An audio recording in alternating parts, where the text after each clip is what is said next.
ಇವತ್ತಿನ ವಿಡಿಯೋದಾಗ ನಾವು ಮಾತಾಡೋಣ್ರಿ Multani Kooka cough syrup ಬಗ್ಗೆ. ಮುಲ್ತಾನಿ ಕೂಕಾ ಕಾಫ್ ಸಿರಪ್ ಅಂದ್ರೆ ಏನು, ಅದ್ರೊಳಗೆ ಪ್ರಮುಖ ಘಟಕ ದ್ರವ್ಯ ಕೀ ಇಂಗ್ರೀಡಿಯೆಂಟ್ಸ್ ಏನೇನು ಇರ್ತಾವು, ಮತ್ತು ಅದ್ರ ಪ್ರಾಪರ್ಟೀಸ್ ಏನು, ಯಾವ ಕಂಡೀಷನ್ ನಲ್ಲಿ ನಿಮ್ಗೆ ಆರಾಮ್ ಮಾಡಲಿಕ್ಕೆ ನಿಮ್ಮ ಡಾಕ್ಟರ್ ನಿಮ್ಗೆ ಇದನ್ನ ಬರೆದು ಕೊಡ್ತಾರೆ, ಯಾವ ಪ್ರಮಾಣದಾಗ ಡಾಕ್ಟರ್ ನಿಮ್ಗೆ ಇದನ್ನ ಯೂಸ್ ಮಾಡ್ಲಿಕ್ಕೆ ಹೇಳ್ತಾರೆ, ಇದನ್ನ ತಗೊಂಡಾದ್ಮೇಲೆ ನಿಮ್ಗೆ ಏನೇನು ಸೈಡ್ ಎಫೆಕ್ಟ್ ಆಗ್ಬೋದು, ಯಾರು ಇದನ್ನ ಬಳಸ್ಲಿಕ್ಕೆ ಹೋಗಬಾರ್ದು, ಇದ್ರ ಮೂಲ್ಯ ಎಷ್ಟು, ಎಲ್ಲಿಂದ ನೀವು ಇದನ್ನ ಖರೀದಿ ಮಾಡಬಹುದು, ಕಂಪ್ಲೀಟ್ ಮಾಹಿತಿ ನಾನು ನಿಮ್ಗೆ ಈ ವಿಡಿಯೋದ ತಿಳಿಸ್ಕೊಡ್ತೀನಿ. ವಿಡಿಯೋ ಸ್ಟಾರ್ಟಿಂಗ್ ಲಿಂದ ಎಂಡ್ ತನ ಮಿಸ್ ಮಾಡದೆ ನೋಡಿ. ನಮಸ್ಕಾರ ಸ್ನೇಹಿತರೆ, ನೀವು ನೋಡ್ತಾ ಇದ್ರೆ YouTube channel Venkatesh H Pujar, ಮತ್ತೆ ನಾನು ಡಾಕ್ಟರ್ ವೆಂಕಟೇಶ್ ಎಚ್ ಪೂಜಾರ್. ಬನ್ನಿ ಇವತ್ತಿನ ಚರ್ಚೆಯನ್ನು ಶುರು ಮಾಡೋಣ. ಮುಲ್ತಾನಿ ಕೂಕಾ ಕಾಫ್ ಸಿರಪ್ ನೋಡ್ರಿ, ಇದು ಒಂದು ಆಯುರ್ವೇದಿಕ್ ಪ್ರಾಪರೇಟರಿ ಮೆಡಿಸಿನ್, ಇಲ್ಲ ಆಯುರ್ವೇದಿಕ್ ಪ್ರಾಪರೇಟರಿ ಸಿರಪ್ ಅಂತ ಅನ್ಬೋದು. ಆಯುರ್ವೇದಿಕ್ ಪ್ರಾಪರೇಟರಿ ಸಿರಪ್ ಅಂದ್ರೆ ಏನ್ ನೋಡ್ರಿ, ಯಾವ ಮೆಡಿಸಿನ್ಸ್ ಬಗ್ಗೆ ನಮ್ಮ ಆಯುರ್ವೇದಿಕ್ ಸಂಹಿತಾ ಆಗಿರ್ಬೋದು, ಗ್ರಂಥ ಆಗಿರ್ಬೋದು, ಟೆಕ್ಸ್ಟ್ ಬುಕ್ಸ್ ಆಗಿರ್ಬೋದು, ಅದ್ರ ಒಳಗಡೆ ಇದ್ರದ್ದು ಉಲ್ಲೇಖ ಸಿಗಂಗಿಲ್ಲ.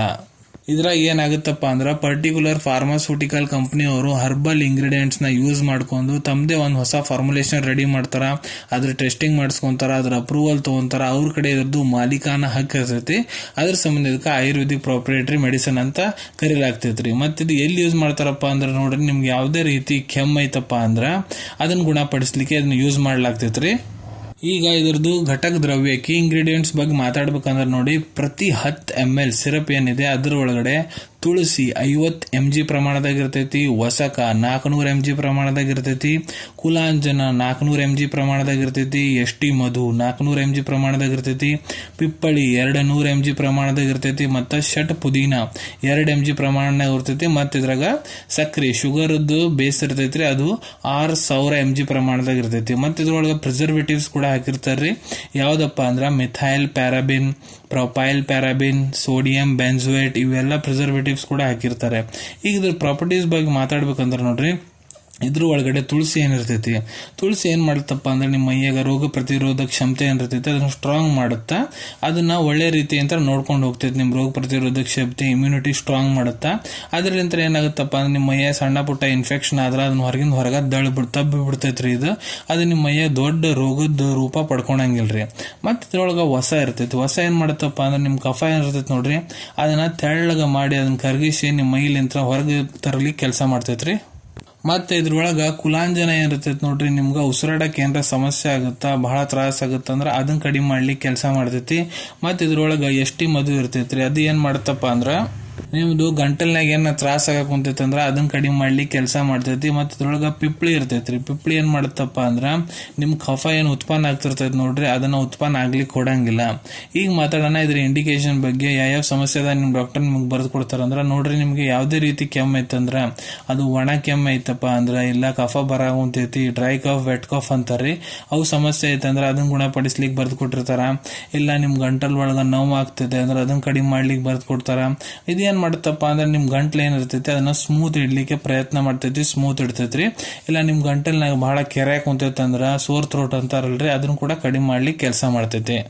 ಈಗ ಮಾತಾಡೋಣ ಇದ್ರ ಡೋಸೇಜ್ ಬಗ್ಗೆ. ಡಾಕ್ಟರ್ ನಿಮ್ಗೆ ಇದನ್ನ ಯಾವ ರೀತಿ ಸೇವನೆ ಮಾಡ್ಲಿಕ್ಕೆ ಹೇಳ್ತಾರ ಅಂದ್ರೆ, ಇಲ್ಲಿ ನೋಡ್ರಿ ನಿಮ್ ವಯಸ್ಸು 12 ವರ್ಷಕ್ಕಿಂತ ಮೇಲಿದೆ ಅಂದ್ರೆ ನೀವು ಹುಡುಗ ಆಗಿರ್ಬೋದು, ಹುಡುಗಿ ಆಗಿರ್ಬೋದು, ಪುರುಷರಾಗಿರ್ಬೋದು, ಮಹಿಳೆಯರಾಗಿರ್ಬೋದು, ಇದನ್ನ ನೋಡ್ರಿ ನೀವು ಮುಲ್ತಾನಿ ಕೂಕಾ ಕಾಫ್ ಸಿರಪ್ ಏನಿದೆ 10 ml ನೀವು ದಿನಕ್ಕೆ 3 ಹೊತ್ತು ಉಪಯೋಗ ಮಾಡಬಹುದ್ರಿ. 10 ml ಬೆಳಿಗ್ಗೆ, 10 ml ಮಧ್ಯಾಹ್ನ, 10 ml ರಾತ್ರಿ ಉಪಯೋಗ ಮಾಡಬಹುದು.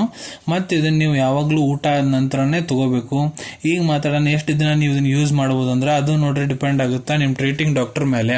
ನಿಮ್ ಟ್ರೀಟಿಂಗ್ ಡಾಕ್ಟರ್ ನಿಮ್ಗೆ ಯಾವಾಗ ಕ್ಲಿನಿಕಲಿ ಎಕ್ಸಾಮಿನ್ ಮಾಡ್ತಾರ, ನಿಮ್ ಕಫದ ರಿಪೋರ್ಟ್ ನೋಡ್ತಾರ, ನಿಮ್ ಎಕ್ಸ್ರೇ ರಿಪೋರ್ಟ್ ನೋಡ್ತಾರ, ಅದನ್ನ ನೋಡಾದ್ಮೇಲೆ ಅವ್ರು ನಿಮ್ಗೆ ಎಷ್ಟು ದಿನ ಬಳಸಕ್ ಹೇಳೋ ಅಂತಾರ ಅಷ್ಟು ದಿನ ನೀವು ಇದ್ರ ಉಪಯೋಗ ಮಾಡ್ಕೋಬಹುದು. ಈಗ ಮಾತಾಡೋಣ ಇದ್ರ ಸೈಡ್ ಎಫೆಕ್ಟ್ಸ್ ಬಗ್ಗೆ. ನೀವು ಉಪಯೋಗ ಮಾಡಕ್ ಕುಂತೀರಂದ್ರೆ ನಿಮ್ಗೆ ಏನೇನ್ ಸೈಡ್ ಎಫೆಕ್ಟ್ ಆಗ್ಬಹುದು ಅಂದ್ರೆ ನೋಡ್ರಿ, ಇದರಲ್ಲಿ ನಿಮ್ಗೆ ಯಾವುದೇ ರೀತಿ ಸೈಡ್ ಎಫೆಕ್ಟ್ ಆಗಂಗಿಲ್ಲ, ಅದಕ್ಕೆ ನೋ ಸೈಡ್ ಎಫೆಕ್ಟ್ಸ್. ಈಗ ಮಾತಾಡೋಣ ಇದ್ರದ್ದು ಕಾಂಟ್ರಾ ಇಂಡಿಕೇಶನ್ ಬಗ್ಗೆ. ಅಂದ್ರೆ ಯಾರು ಇದನ್ನ ಬಳಸ್ಲಿಕ್ಕೆ ಹೋಗ್ಬಾರ್ದು. ನೋಡ್ರಿ ಇನ್ನೇಗ ನಾವು ಇದು ಕೀ ಇಂಗ್ರೀಡಿಯೆಂಟ್ಸ್ ಘಟಕ ದ್ರವ್ಯ ಬಗ್ಗೆ ನಿಮ್ಗೆ ಏನೇನು ಹೇಳ್ಕೊಟ್ಟಿನಿ, ಅದು ಯಾವುದೇ ಇಂಗ್ರೀಡಿಯೆಂಟ್ ಲಿಂತ ನಿಮ್ಗೆ ಎಲರ್ಜಿ ಐತಂದ್ರೆ ಇದನ್ನ ಉಪಯೋಗ ಮಾಡ್ಲಿಕ್ಕೆ ಹೋಗ್ಬೇಡ್ರಿ. ಮತ್ತೆ ಡಯಾಬಿಟಿಕ್ ಪೇಷಂಟ್, ಯಾರಿಗೆ ಸಕ್ಕರೆ ಕಾಯಿಲೆ ಇದೆ ಅವ್ರು ಇದನ್ನ ಉಪಯೋಗ ಮಾಡಬಾರ್ದು. ಯಾಕಂದ್ರೆ ಇದ್ರೊಳಗ ಸಕ್ರಿ ಇರ್ತೈತ್ರಿ, ಶುಗರ್ ಇರ್ತೈತಿ. ಅದಕ್ಕೆ ನಿಮ್ ಡಾಕ್ಟರ್ ಇದನ್ನ ಬರೆದು ಕೊಡ ಅಂತಾರಂದ್ರ ಅವ್ರ ಸೂಪರ್ವಿಷನ್ ತೋರಿ, ಇಲ್ಲ ತಗೊಳಕ್ ಹೋಗ್ಬಿಡ್ರಿ. ಮತ್ತ ಗರ್ಭವತಿ ಮಹಿಳೆಯರು ಮತ್ತೆ ಯಾವ ತಾಯಂದ್ರ ತಮ್ಮ ಮಕ್ಕಳಿಗೆ ಸ್ತನಪಾನ ಮಾಡಿಸ್ತಿರ್ತಾರೆ ಅವ್ರು ಕೂಡ ಇದನ್ನ ನಿಮ್ ಡಾಕ್ಟರ್ ಏನ್ರ ನಿಮ್ಗೆ ಬರೆದು ಕೊಟ್ರ ಅಂದ್ರ ಮಾತ್ರ ತೋರಿ, ಇಲ್ಲ ಅಂದ್ರೆ ತಗೊಳಕ್ ಹೋಗ್ಬೇಡ್ರಿ. ಈಗ ಇದ್ರ ಮೂಲ್ಯದ ಬಗ್ಗೆ ಮಾತಾಡ್ಬೇಕಂದ್ರೆ ಇದು ನೋಡ್ರಿ ನಿಮ್ಗೆ 110 ರೂಪಾಯಿ 110 ರುಪೀಸಿಗೆ 100 ml ಬಾಟ್ಲಿ ಸಿಗ್ಬಿಡ್ತೈತ್ರಿ ಮುಲ್ತಾನಿ ಕೂಕಾ ಕಾಫ್ ಸಿರಪ್. ಇದ್ರ ಅವೈಲೇಬಿಲಿಟಿ ಬಗ್ಗೆ ಮಾತಾಡ್ಬೇಕಂದ್ರೆ ನಿಮ್ ಕಡೆ ನಿಮ್ ಡಾಕ್ಟರ್ ಬರೆದಂತ ಪ್ರಿಸ್ಕ್ರಿಪ್ಷನ್ ಇತ್ತಂದ್ರೆ ನಿಮ್ ಹತ್ರ ಇರೋ ಆಯುರ್ವೇದಿಕ್ ಮೆಡಿಕಲ್ ಸ್ಟೋರ್ ಇಲ್ಲ ಆಯುರ್ವೇದಿಕ್ ಫಾರ್ಮಸಿ ಇದ್ದಾಗ ಬಹಳ ಸುಲಭ ರೀತಿಯಿಂದ ಸಿಗ್ತೈತಿ. ಇಲ್ಲ ಯಾವ್ದಾದ್ರು ಜನರಲ್ ಫಾರ್ಮಸಿದಾಗ ಕೂಡ ನೀವು ಇದನ್ನ ಪಡ್ಕೋಬಹುದು ಅನ್ಕೊಂತೀನಿ. ವಿಡಿಯೋದಾಗ ನಾ ನಿಮ್ ಮಾಹಿತಿ ನಿಮ್ ಎಲ್ಲರ ಜೊತೆಗೆ ಶೇರ್ ಮಾಡಿದೀನಿ. ಎಲ್ಲ ನಿಮ್ಗೆ ಒಳ್ಳೆ ರೀತಿಯಿಂದ ಅರ್ಥ ಆಗಿರ್ಬೇಕು. ನೀವು ಮುಂದೆ ಕೂಡ ಇದೇ ರೀತಿ ಮೆಡಿಕಲ್ ವಿಡಿಯೋಸ್ ನೋಡ್ಬೇಕಂದ್ರ ಚಾನಲ್ ತಪ್ಪದೆ ಸಬ್ಸ್ಕ್ರೈಬ್ ಮಾಡ್ಕೊಳ್ಳಿ. ಇಲ್ಲಿ ಕೆಂಪನ್ ಬಟನ್ ಕಾಣುತ್ತೆ ನೋಡ್ರಿ, ಅದನ್ನ ಪ್ರೆಸ್ ಮಾಡ್ರಿ. ಅದನ್ನ ಪ್ರೆಸ್ ಮಾಡಿದ್ರೆ ನಮ್ಮ ಮುಂದೆ ಹಾಕೋ ಎಲ್ಲ ವಿಡಿಯೋ ನಿಮ್ಗೆ ಬೇಗ ತಲುಪ್ತಾವು. ಈ ವಿಡಿಯೋ ನಿಮ್ಗೆ ಇಷ್ಟ ಆಗೈತೆ ಅಂದ್ರೆ ಲೈಕ್ ಬಟನ್ ಪ್ರೆಸ್ ಮಾಡಿ. ಮತ್ತೆ ಈ ವಿಡಿಯೋ ಆದಷ್ಟು ನಿಮ್ಮ ಸ್ನೇಹಿತರ ಜೊತೆಗೆ ಶೇರ್ ಮಾಡಿ. ಇಲ್ಲ ಯಾರಿಗೆ ಈ ವಿಡಿಯೋ ಅವಶ್ಯಕತೆ ಇರ್ತೈತೆ ಅವ್ರ ಜೊತೆಗೆ ನೀವು ಇದನ್ನ ಶೇರ್ ಮಾಡಬಹುದು. ವಿಡಿಯೋ ನೋಡಾದ್ಮೇಲೆ ಕೂಡ ನಿಮ್ಮ ಮನಸ್ಸಿನಾಗ ಏನಾರ ಡೌಟ್ ಇದ್ರೆ ನಮ್ಮ ಕಮೆಂಟ್ ಸೆಕ್ಷನ್ ಅಲ್ಲಿ ಕಮೆಂಟ್ ಮಾಡಿ, ನಾ ಅದಕ್ಕೆ ಉತ್ತರ ಕೊಡ್ಲಿಕ್ಕೆ ಪ್ರಯತ್ನ ಮಾಡ್ತೀನಿ. ನಾ ಪ್ರತಿ ವಿಡಿಯೋದಲ್ಲಿ ಹೇಳ್ದಂಗ ಯಾವ್ದು ಮೆಡಿಸಿನ್ಸ್ ಡಾಕ್ಟರ್ ಕನ್ಸಲ್ಟೇಷನ್ ಇರ್ಲಾರ್ದು ತಗೊಳಕ್ ಹೋಗ್ಬಿಡ್ರಿ. ಮೆಡಿಸಿನ್ಸ್ ಯಾವಾಗಲೂ ಡಾಕ್ಟರ್ ಸೂಪರ್ವಿಷನ್ ನಾಗ ತಗೋಬೇಕು. ಈ ವಿಡಿಯೋ ಇನ್ಫಾರ್ಮೇಶನ್ಗೋಸ್ಕರ ಮಾಡಿದೀನಿ. ಸಿಗೋಣ ತಮ್ಮೆಲ್ಲರಿಗೂ ಮತ್ತೊಂದು ವಿಡಿಯೋದಾಗ ಒಂದು ಹೊಸ ವಿಷಯದ ಜೊತೆಗೆ. Till then take care. ಧನ್ಯವಾದಗಳು.